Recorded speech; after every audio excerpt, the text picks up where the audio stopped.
and a huge welcome to the Entrepreneurs Circus, where we don't just talk business, we talk about the real, messy, chaotic life behind the scenes. I'm your host, Charlotte Wibberley, ready to dive headfirst into the sea of highs, lows, and everything in between that comes with being a parent running a business while also wrestling with the other curveballs that life throws our way. So grab yourself a cuppa, or better yet, pour yourself a gin. It's time to gear up for raw, unfiltered chats with fellow business owners navigating the high wire of being a CEO, the juggling act of parenting, and the merry mess that accompanies it all. This is entrepreneurship in its glorious chaos.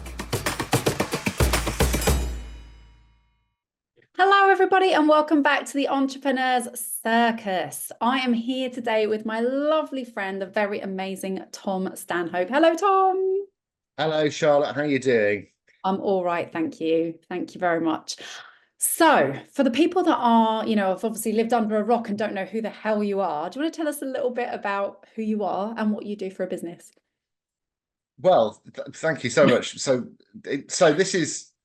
this is a question which was slightly easier to answer about 2 years ago, and has got slightly more complicated as I have found a few different hats to wear. So for the last, from sort of 2001 to about 2022, I was a dedicated and only video person. So I did video content creation. I started out working in TV production. So I was doing development for TV shows and sort of helping create documentaries, mostly high quality documentaries for Channel 5 on such amazing subjects as the Queen Mother and Prince Philip. So it's kind of, I'm probably on some kind of hit list. So Amazing.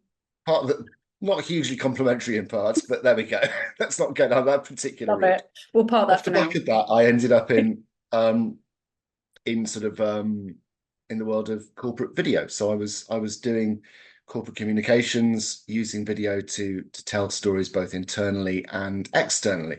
Mm-hmm. And I did that for years and years and years. And then obviously when COVID hit, we couldn't go out and filming, so the business just sort of evaporated overnight. Yes. And we had to do a bit of fancy footwork and a little bit of the old COVID shuffle to find ourselves some new new revenue streams. And I ended up doing the whole online course thing and kind of enjoyed that very much. Now, obviously, going on in the background behind all of this is the development of AI. So AI is something which I've always been kind of interested in. I'm a bit of a sort of a covert science nerd, and watching these kind of developments was particularly important for our industries, the world of video, because it's been here in small ways, but really since the end of 2022, when ChatGPT became sort of publicly available, it really burst onto kind of our collective entrepreneurial consciousnesses, and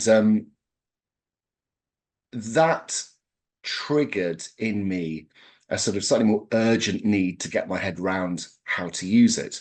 And it was at that point that conversations with Chantel Davison, somebody that you know very well as well, started happening. And we realized that we had quite a unique take on it, given that, obviously Chantel as a copywriter, me as a video content creator, we sort of viewed this tweet, most people would probably expect us to view this tool these tools as a direct threat. And to be honest, there are elements of it that are a direct threat. But my take on it, as Chantel's, is to sort of, these are just tools, and we minimize those threats by learning how to use them effectively to support our creativity rather than to replace it.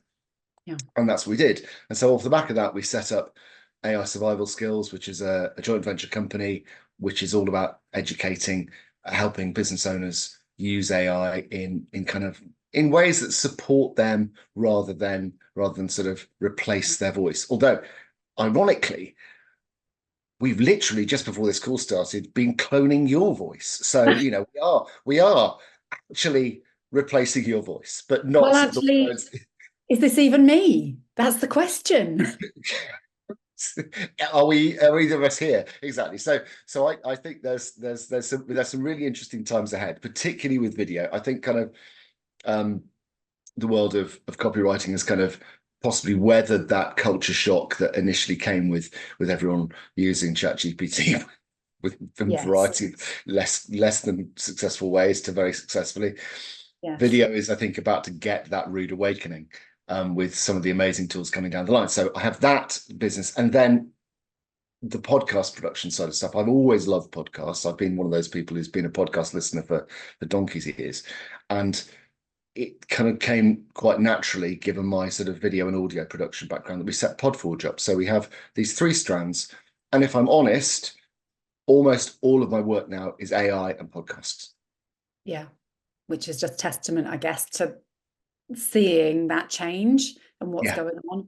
And I feel like listening, obviously I know a potted history of what you've gone through, but hearing that you're like the king of the pivot, in that you've seen opportunities or things have come about, and you know, whether it was COVID coming along and you having to rethink the way that you were doing the stuff you were doing with video, or you know, taking that brave step to embrace the AI side of it, where people were fearful, right? They were so scared, exactly as you Still are. say. Yeah. Still are, exactly, of, you know, the threat that it has to your jobs. Whereas, you know, you've obviously taken the bull by the horns and gone, actually, this is a tool that I can use to enhance my offering, not that I need to be afraid of. Yeah, and I think that's sort of possibly down to, so that the other things that are in the mix is that I you know, like quite a lot of people, I think, within the sort of the online business space, partly because I think it's a slightly self-selecting group. I had a later life diagnosis of ADHD, and I go through phases where I talk about it and don't talk about it, which is somewhat influenced by the fact that you kind of, you know, you sort of go online and you think, oh my God, literally everybody I know has got this. But I think it's because we are a slightly self-selecting group. You know, we tend to hang around with people who are similar to us in some ways and congregate with other people who are, you know, similarly brained. Yeah. So I think, and there's a lot of stuff going on with that, you know, partly it's, you know, it's the sort of the strengths and weaknesses that come with it. I think I've learned as I've got older to lean into the strengths and find ways to sort of manage the weaknesses much more effectively. And I think part of that is that ability to, you know, you're always scanning, you're always kind of keeping an eye on the horizon, because one of the analogies that I like is that it's that sort of hunter versus farmer mentality, and these sort of you know, the ADHD brain is a hunter's mentality. We're super vigilant in some ways, but that ability to focus down in some things plays very well to the pivot, because, you know, I'm in the process of teaching myself to code from scratch. You know, I've got an arts background, so this is not something that is necessarily something that I ever thought I was going to be doing, but I love it. It turns out that it's something I really enjoy, and it's seeing it and going for it. In the past, I've been good at seeing stuff and not going for it, but the difference is that I've now got an understanding of where I am, and I'm sure we'll get into this in more depth in a bit. But that sort of appreciation of how to spot an opportunity and then do something about it, as opposed to spotting an opportunity and going, that would have been really good to have done something about. Yeah. Yes. And I mean, well, like thinking about the whole ADHD thing, totally agree. I feel like in this entrepreneurial world, we see so many people that are like us in the way that our brains work, or the way that, you know, we work as people. But certainly for me, like that hunter farmer thing, yeah, for me, it's always been the sort of almost completer finisher versus idea starter. So if you have ADHD, if your brain's working in that way, we come up with so many great ideas, so many fabulous new initiatives most of the time. But it's then seeing it through to the end that can become a challenge, and making sure that it actually comes to fruition. Absolutely, and I think it's a source of great frustration, I think, to those of us who sort of have that Mhm. that species of brain, because you want to be able to sort of, but the truth is you get bored and you wander off. Yeah, yeah. And that's been my sort of my experience of it. And I I took a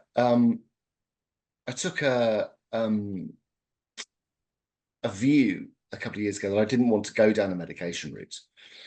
And actually, at the end of last year, I thought, after, because one of my oldest friends actually is a psychiatrist, and he's got sort of a career specialization in adult ADHD. And I was chatting with him, and he was like, "Hang on, why are you not doing this?" I was like, "Well," and I sort of reeled off this bunch of very poorly defined reasons that were not sort of not particularly useful. Yeah. And then I thought, well, sorry, I'll just give it a go. And it's been a bit of a revelation, actually. So I kind of I went down that route, and it's been a little bit of it's been a rocky road to find the right kind of dosage, and the titration process has been quite long and arduous. But I Mm. got to a point where it's like, it's good. I've got a system, it makes a huge difference, and it's sort of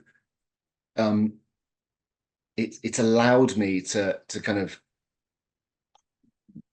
find that sort of ability to not just identify stuff, but go this continue to go down the roads that need to be gone down, as opposed to kind of getting halfway down and going, oh, that's interesting, and wandering off and going doing something else. But it's it's not a choice for everybody. It's a choice that I made, but I don't regret it. Yet I don't see it as something I need to do forever. I'm going to do it for as long as I need to, and then I can go back to sort of, because I do, it does change elements of it. Yeah. And And I and mean, yeah, I think just thinking about that, the medication thing there, and it sounds really cheesy, but it's whatever works for you, right? And whatever yeah, helps you to harness that as a superpower and to yeah, be the thing that really helps you drive your business forward and your life forward. If yeah, it works for you, crack on. Perfect. yeah, yeah. And I think it's that there's some of the things we are very good at include being incredibly judgmental about ourselves, and being, and Yes. beating ourselves up harder than almost anybody else. And that sort of, there was a little bit of, well, is that not just taking an easy route? It's like, well, yeah, and that's okay. So, Yeah. but it's allowing yourself to take those options can sometimes be the hardest step. Yeah, that's such an interesting thing to say. Like to just to go that actually, yes, exactly as that kind of person, beating ourselves up about everything as we do, to kind of even think about it being the easy way, Yeah. and us, well, not everything has to be really hard. No. Some things are naturally hard, but not Yeah. everything has to be hard. Mm.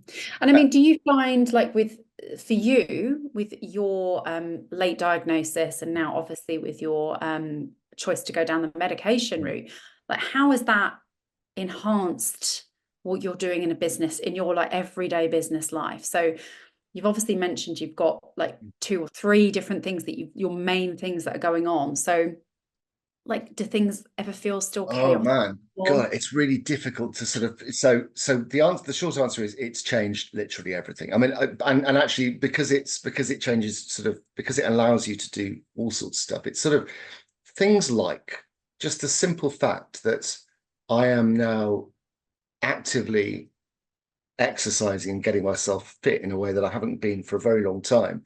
I mean, I'll be honest, there's a nice side effect that you initially lose like a stack of weight, because you're effectively taking amphetamines. So I lost like a stone and a half at the start of the year, just from being lightly active. And I was like, okay, and weight that I was, I'd sort of put on over the course of the last sort of 10, 15 years as a result of eating too many biscuits and not moving enough.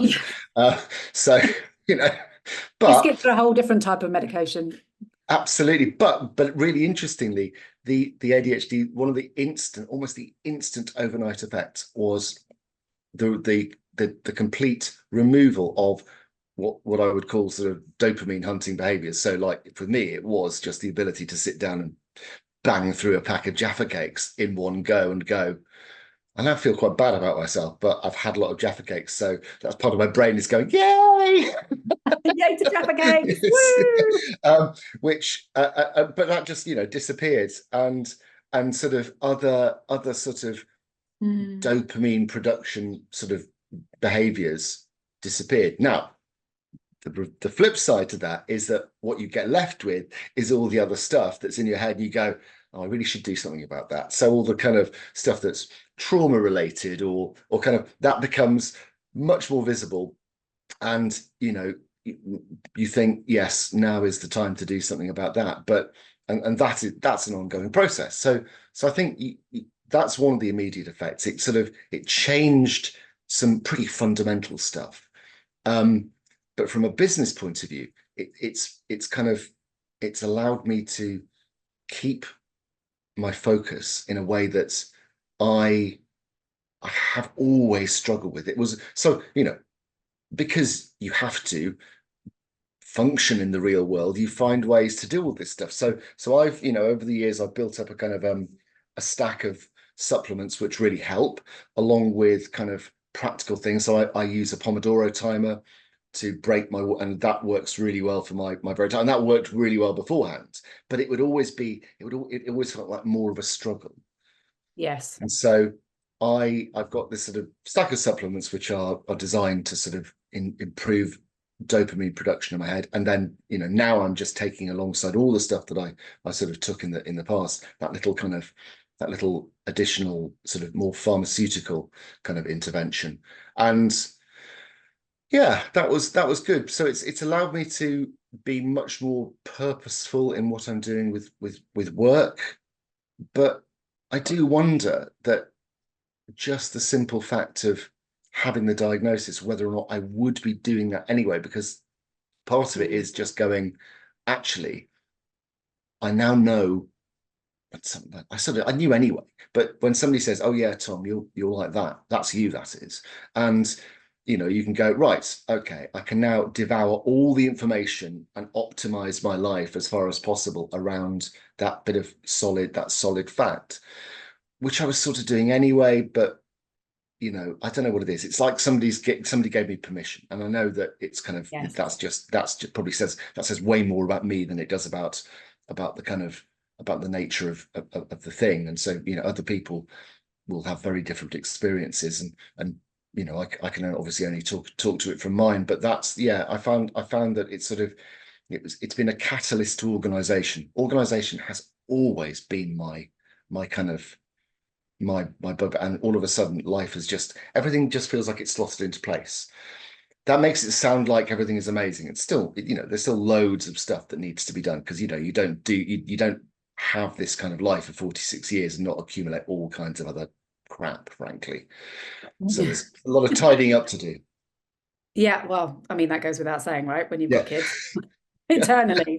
Yes. But it's that introduction now, or that revelation, I don't know what we call it, but of having now that organization that's always eluded you maybe on the work front must also have a significantly positive impact on the rest of your life.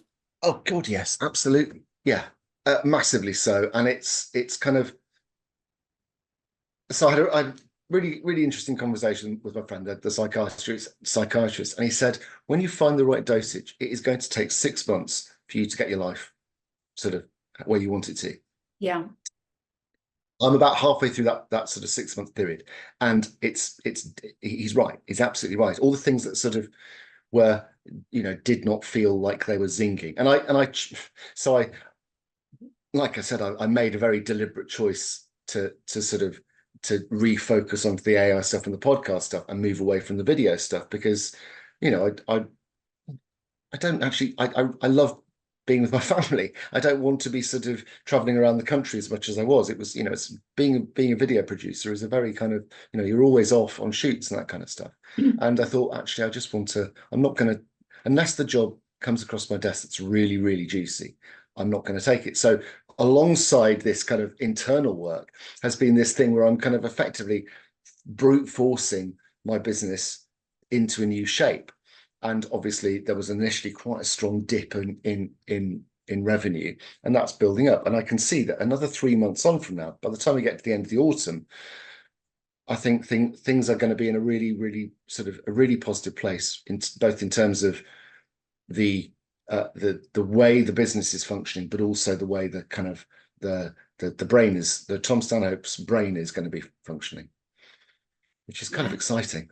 Thank That God. is really exciting. Finally, so excited. But it is exciting, and I think it's like you obviously made a brave and bold choice then to go to choose the dip in the revenue. Well, you knew there would potentially be a dip in the revenue, to go, this has to be, there's other stuff that has to come first, and that being, your diagnosis, being the family, not having to be off on shoots and things away, which I think, people have to fear around that, right? They have to fear around Bloody scary.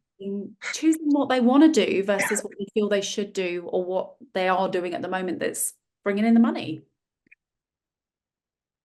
And I think that sort of, in the past, the fear possibly would have been, well, no, it's not. I've always been quite good at that's something that I think that sort of shoot from the hip is a part of, the kind of snap decisions. I've always been somebody who has made snap decisions, for good or ill. I say it was like, it's like, I don't anymore. Yeah, I'm doing it. It's great. And then you go, maybe that wasn't quite so smart. Hindsight is a wonderful thing, but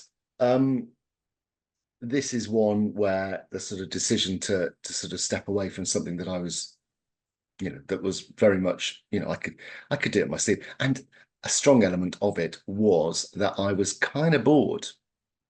Yeah. And it's something where you go, actually, if you're bored, you're not going to do your best work. And I think the truth is, I'd probably reached that point before COVID, and had sort of found myself, forced into something with the COVID years, kind of making a step, and sort of, and actually there were a whole bunch of experiences with all the business stuff. I started like going over to Los Angeles. It was great fun. These things, there were experiences that opened up a world for me, thinking, I really enjoy this, but I want to be sharing this with my family. Work is, doing this for work's great, but I need to find a way to do this, with to share this with the people I love and care about, as much as to do it for me going off and sort of gallivanting and doing all that kind of stuff. So yeah, there are some big big shifts, I think, but I think I'd have been making those anyway, but the sort of the work I've been doing, and the sort of very much the assistance and the medication has just made it a little bit easier, I think. Yeah, absolutely. Yeah. So tell me, we started this conversation by talking about, well, even before this conversation, by cloning my voice, as we were talking about. Yes.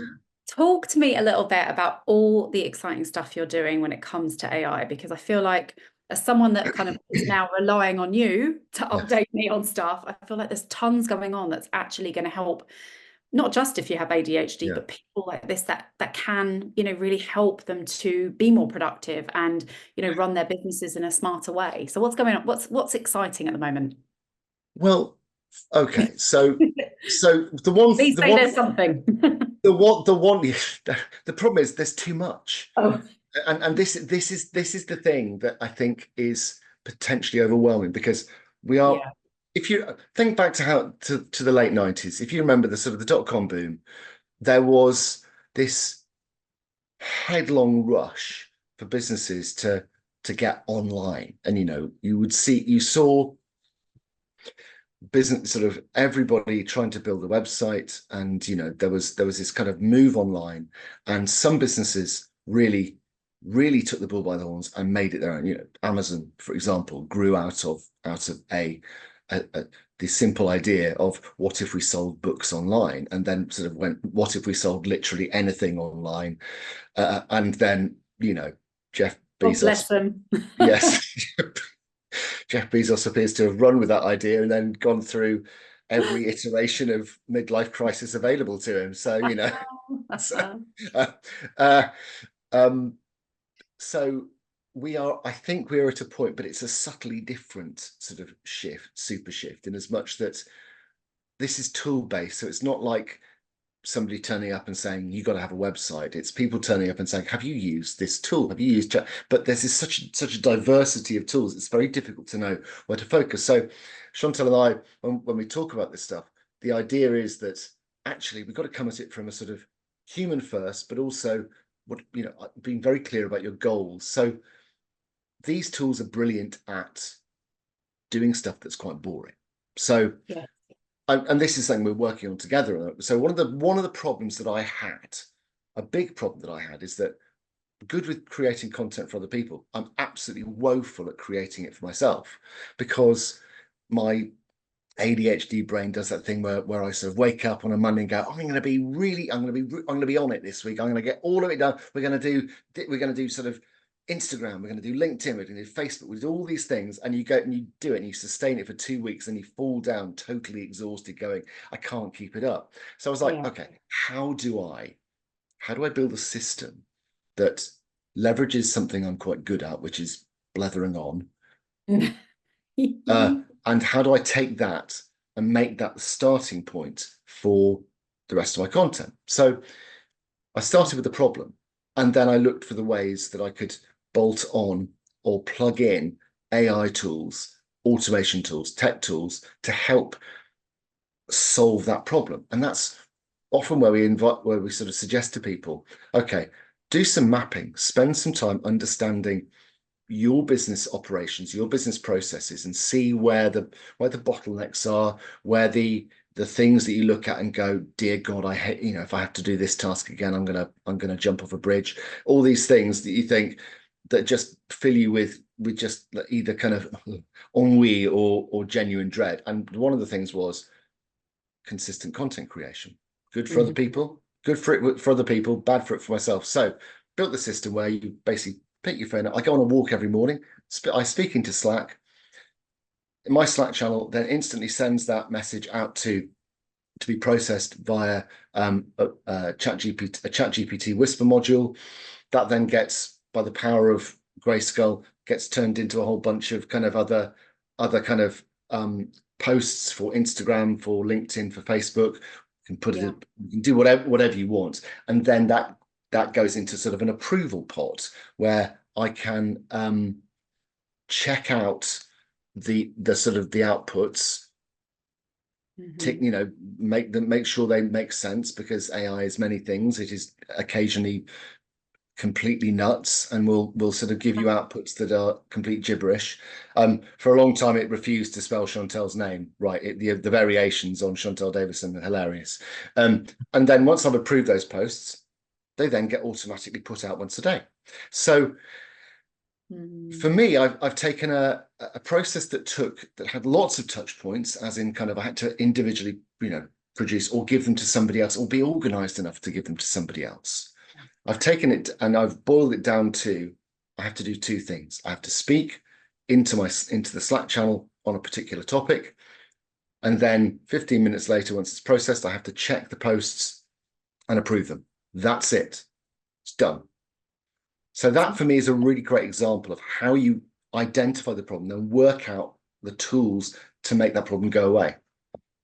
Absolutely. And it's, as you well know, because we've been working on this together, I think it's a really common thing for online business owners, because we do what we do in business, but creating our own content can be a real barrier. To have that as a fellow blatherer, being able to speak and have that translated into the things, because the bottleneck for me is I know what I want to say, but turning that into any kind of coherent posts or emails or blogs or whatever it ends up being, that's the piece that I really struggle with. Whereas actually, if you talk about a topic, and I know you're the same, you can talk till the cows come home. Yeah.